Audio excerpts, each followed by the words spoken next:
जय हिंद बच्चों। Sanjay public inter college में आपका स्वागत है। आज क्लास 10 विषय है हमारा सामाजिक विज्ञान। इसमें हमारा चैप्टर 2 पार्ट 2 भारत में राष्ट्रवाद। इसमें हमारा टॉपिक चल रहा था नमक यात्रा और सविनय अवज्ञा आंदोलन। सविनय अवज्ञा आंदोलन, नमक यात्रा। देखिए, नमक तो सभी खाते हैं, अमीर और गरीब सभी खाते हैं, लेकिन यह योजना एक अभिन्न हिस्सा था। इसलिए नमक पर कर और उसके उत्पादक पर सरकारी प्रतिबंध को महात्मा गांधी ने ब्रिटिश शासन का सबसे दमनकारी पहलू माना। उन्होंने 11 मांगे रखी थी गांधी जी ने कि हमारी 11 मांगे पूरी हो जाएंगी तो ठीक है, नहीं तो फिर हम क्या करेंगे, हम फिर आंदोलन ही करेंगे। 11 मांगों का उल्लेख था। इसमें से कुछ मांगे सामान्य थी। कौन कौन सी मांगे थी? नंबर 1, सेना के व्यय में 50% की कटौती, सिविल सेना के वेतनों में 50% की कटौती, पूर्ण शराबबंदी यानी कि पूर्ण रूप से शराबबंदी, राजनीतिक बंदियों की रिहाई, आपराधिक गुप्तचर विभाग में सुधार, हथियार कानून में सुधार करके बंदूकों इत्यादि के लाइसेंस की स्वीकृति को जन नियंत्रण के अंतर्गत लाना, कपड़ा उद्योग को संरक्षण प्रदान करना, तटीय नौवहन को भारतीयों के लिए आरक्षित करना, भू राजस्व में 50% की कटौती, नमक कर एवं नमक पर सहकारी एकाधिकार की समाप्ति। यह पत्र एक अल्टीमेटम चेतावनी था। यानी कि उन्होंने कहा था कि आप हमारी ये 11 मांगे पूरी करो।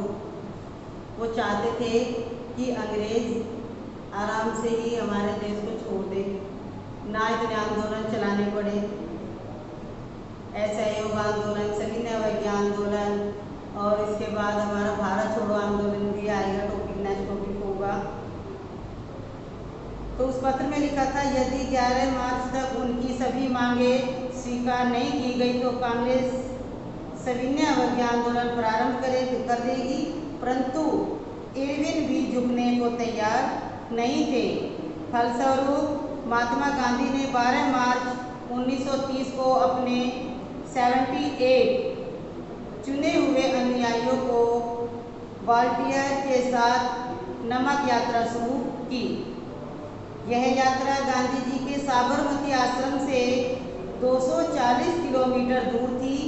नौसारी जिला गुजरात नामक तटीय कस्बे में जाकर समाप्त होनी थी। गांधी जी की टोली में 24 दिन तक लगभग 10 मील का सफर पैदल तय किया। गांधी जी जहाँ भी रुकते वहाँ हजारों लोग इकट्ठे होकर उनको देखने आते थे, यानी कि उनको देखते थे और सुनते थे वो क्या कह रहे हैं, क्या करना चाह रहे हैं।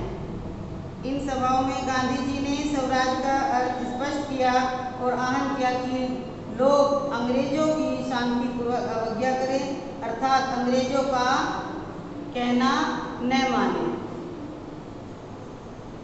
अंग्रेज लोग जो थे वो जबरदस्ती काम करवा लेते थे और उसके बदले में उसकी मेहनत का भी पैसा उनको वे देते नहीं थे। 6 अप्रैल को कारवां दांडी पहुंचा और समुद्र का पानी उबालकर नमक बनाना शुरू किया, क्योंकि कानून का उल्लंघन था। कानून का उल्लंघन तो करना ही था कि जब उन्होंने 11 मांगे रखी उनमें से 2, 4, 10, 5 कुछ भी उन्होंने हाँ नहीं करी, वो भी नहीं पूरी हुई, तो उन्होंने पहले क्या दिया था, अगर हमारी 11 मांगे पूरी हो जाएगी तो आंदोलन बंद हो जाएगा। इस प्रकार से सविनय अवज्ञा आंदोलन की औपचारिक शुरुआत हुई। महात्मा गांधी ने एक बार फिर आंदोलन वापस ले लिया। 5 मार्च 1931 को उन्होंने इरविन के साथ एक समझौते पर हस्ताक्षर कर दिए।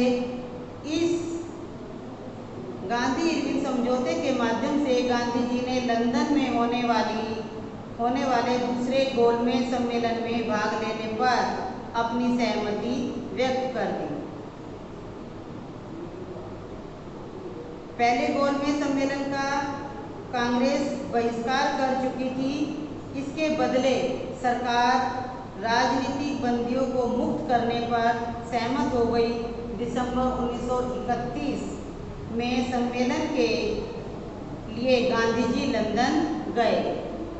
यह वार्ता बीच में छोड़कर उन्हें निराश वापस भारत लौटना पड़ा। यहाँ आकर उन्होंने पाया कि सरकार ने नए सिरे से दमन शुरू कर दिया। इतने वहाँ गए वो उन्होंने अंग्रेजों की जो सरकार थी उन्होंने अपना दूसरे सिरे से काम शुरू कर दिया। गफ्फार खान और जवाहरलाल नेहरू दोनों जेल में थे। कांग्रेस को गैर कानूनी घोषित कर दिया। सभाओं, प्रदर्शनों और बहिष्कार जैसी गतिविधियों को रोकने के लिए ठोस कदम उठाए जा रहे थे। भारी आशंकाओं के बीच महात्मा गांधी ने सविनय अवज्ञा आंदोलन पुनः आरंभ कर दिया। 1 वर्ष तक चला यह आंदोलन। कितने वर्ष तक चला? 1 वर्ष तक। आंदोलन 1934 तक आते आते मंद पड़ने लगा। देखिए, कोई भी चीज़ है, अगर हम किसी से भी कोई चीज़ लेना चाहते हैं, अगर वो प्यार के साथ नहीं देता है तो झगड़ा तो होता ही होता है। लेकिन उसमें आंदोलन का मतलब है कि हजारों लोग मारे भी गए और अपनी बात रखी गई, लेकिन वो नहीं माने।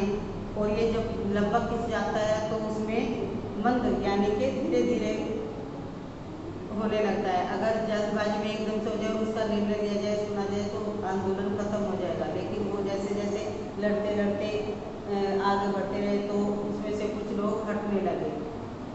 कहते हैं ना कि हम क्यों ज़्यादा इसमें वो करें, हो जाएगा, जैसा होगा देखा जाएगा।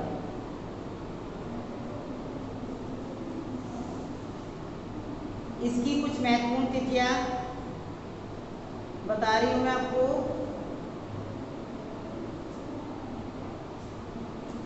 1918 बाबा रामचंद्र, उत्तर प्रदेश। 1918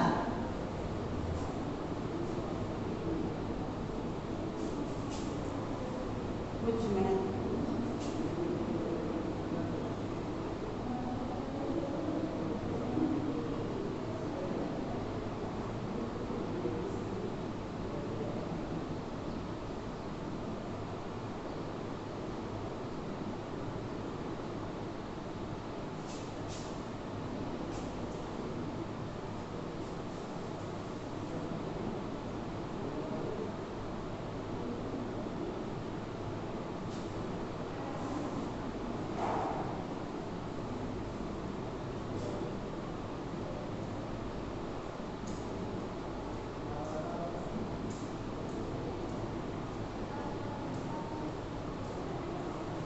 1919 बाबा रामचंद्र उत्तर प्रदेश के किसानों को बाबा रामचंद्र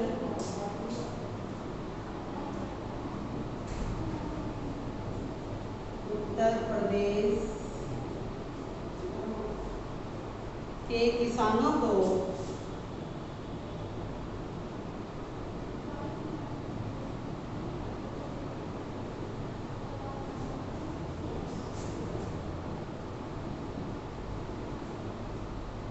संगठित करते हैं।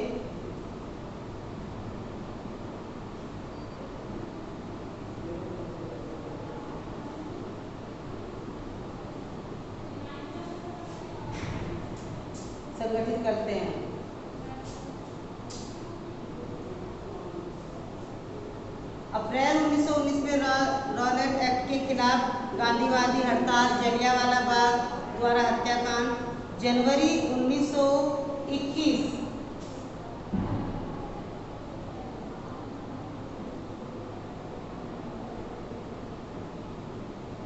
जनवरी 1921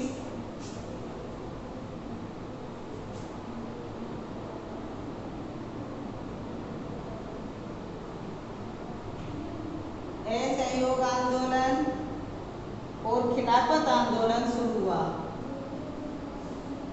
असहयोग आंदोलन और खिलाफत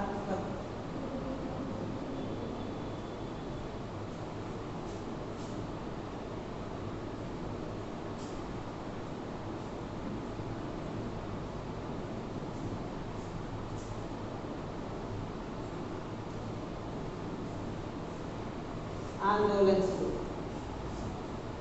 फरवरी 1922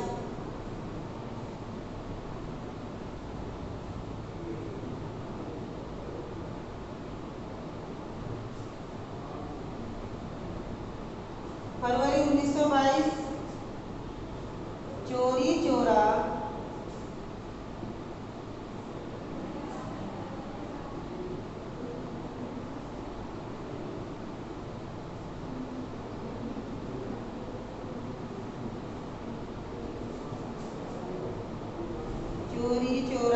गांधी असहयोग आंदोलन वापस ले लेते हैं।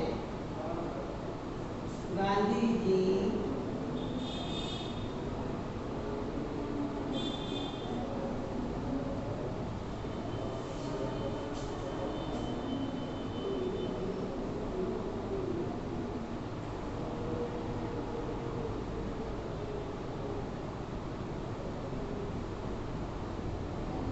असहयोग आंदोलन वापस ले लेते हैं।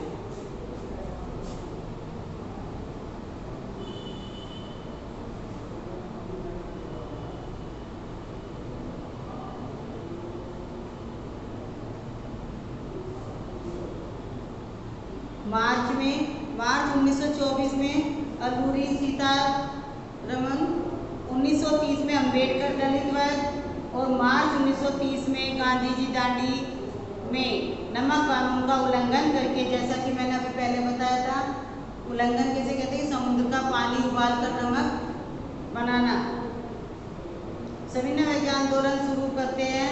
दिसंबर 1931 दूसरा गोलमेज सम्मेलन और 1932 सविनय अवज्ञा आंदोलन पुनः प्रारंभ। इस तरह से सारी तिथियां इसमें 1918 19 से लेकर और 1932 तक।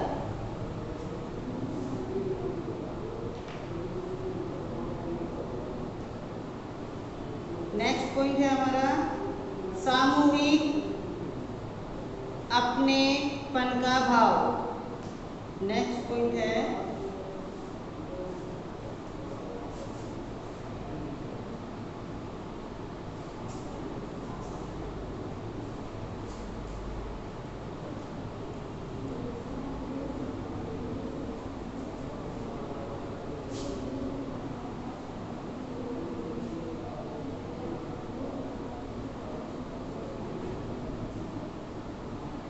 सामूहिक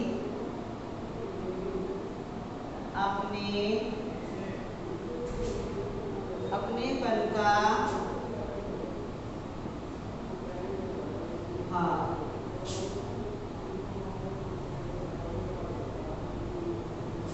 सामूहिक अपनेपन का भाव जब लोग ये महसूस करने लगते हैं कि वे एक ही राष्ट्र के अंग हैं। हम सब भारतवासी एक ही राष्ट्र के अंग हैं। जब वे एक दूसरे को एकता के सूत्र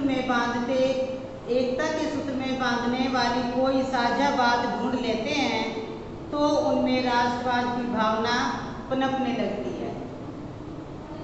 यानी कि जब वे एकता के सूत्र बनते हैं तो उनके अंदर अपने आप ही हो जाता है। जैसे कि अब मैच चलता है पाकिस्तान और हिंदुस्तान में चलता है, तो अगर भारतीय वाले हिंदुस्तान जीत जाता है तो कितने खुश होते हैं कि हमारा देश जीत गया, खुशी होती है सबको। तो एकता के सूत्र में रहकर वे अपना बंधने वाली कोई बात साझा ढूंढ लेते हैं तो उनमें राष्ट्रवाद की भावना पनपने लगती है। अपने आप ही अंदर से आता है कि हमारे देश में ये काम करने, हम उस राष्ट्र के व्यक्ति हैं, हमारा राष्ट्र के लिए हम वे लोग महसूस करते हैं कि हम एक ही राष्ट्र के अंग हैं। राष्ट्र की पहचान सबसे अधिक किसी तस्वीर में अंकित की जाती है। हमारे राष्ट्र की पहचान है अंकित।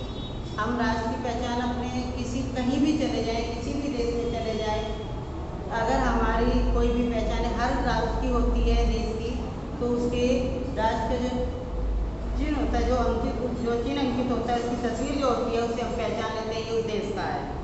इसमें लोगों को एक ऐसी छवि गढ़ने में सहायता मिलती है जिसके माध्यम से वे राष्ट्र को पहचान सकते हैं। 20वीं सदी में राष्ट्रवाद के विकास के साथ भारत की पहचान भी भारत माता की छवि का रूप लेने लगी। यह तस्वीर पहली बार बंकिम चंद्र चट्टोपाध्याय ने बनाई थी। 1870 के दशक में उन्होंने मातृभूमि की स्तुति के रूप में वंदे मातरम गीता लिखा, जिसे बाद में उन्होंने अपने उपन्यास आनंद मठ में सम्मिलित कर लिया। यह गीत बंगाल में स्वदेशी आंदोलन में खूब गाया गया।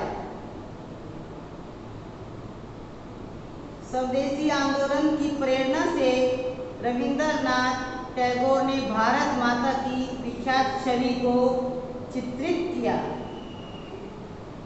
इस पेंटिंग में भारत माता को एक सन्यासिनी के रूप में दर्शाया गया।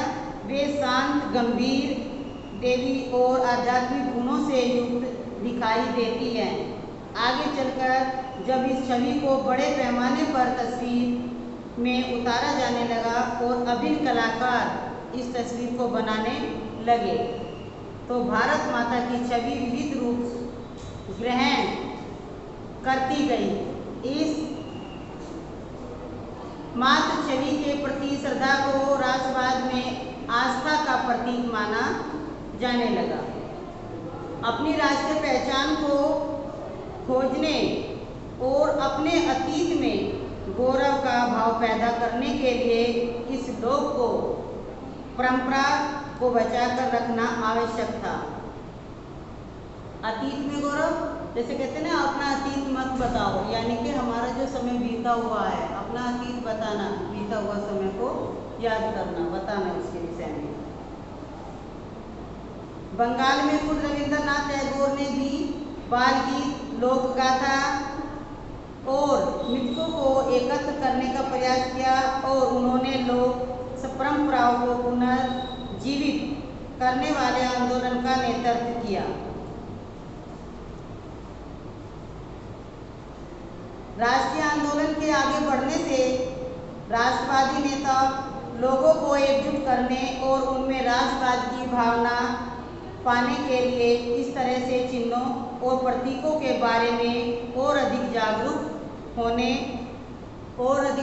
होते गए। बंगाल में स्वदेशी आंदोलन के दौरान एक तिरंगा झंडा हरा, पीला, लाल तैयार किया गया। इसमें ब्रिटिश भारत के 8 प्रांतों का प्रतिनिधित्व करते हुए कमल के 8 फूल और हिंदुओं व मुसलमानों का प्रतिनिधित्व करता एक अर्धचंद्र दर्शाया गया। 1921 तक गांधी जी ने भी स्वराज का झंडा तैयार कर लिया। यह भी तिरंगा सफेद, हरा और लाल था। यह भी तिरंगा झंडा जो था कौन कौन से कलर का था? सफेद, हरा और लाल था। इसके माध्यम में गांधीवादी प्रतीक चरखे की जगह दी गई। हमारा जो तिरंगा झंडा है उसमें 3 कलर हैं, बीच में उसमें एक चक्र है, उसमें 24 तिल्लियाँ हैं। तो जो वो चक्र है वो हमें आगे बढ़ते रहने का संकेत देते रहते हैं। तो इसमें ये बताया गया कि गांधी जी प्रतीक प्रतीक चरखे को जगह दी गई जो स्वावलंबन का प्रतीक था। जुलूसों में यह झंडा थामे चलना शासन के प्रति अवज्ञा का संकेत था।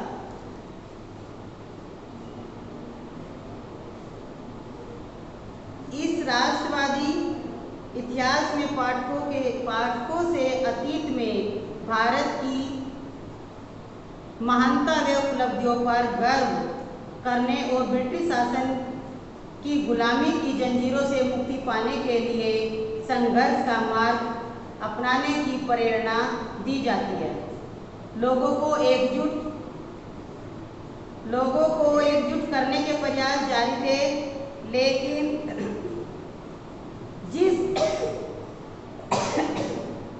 जिस अतीत का गौरवमान किया जा रहा है वह हिंदुओं का अतीत था, यानी उनका बीता हुआ समय था।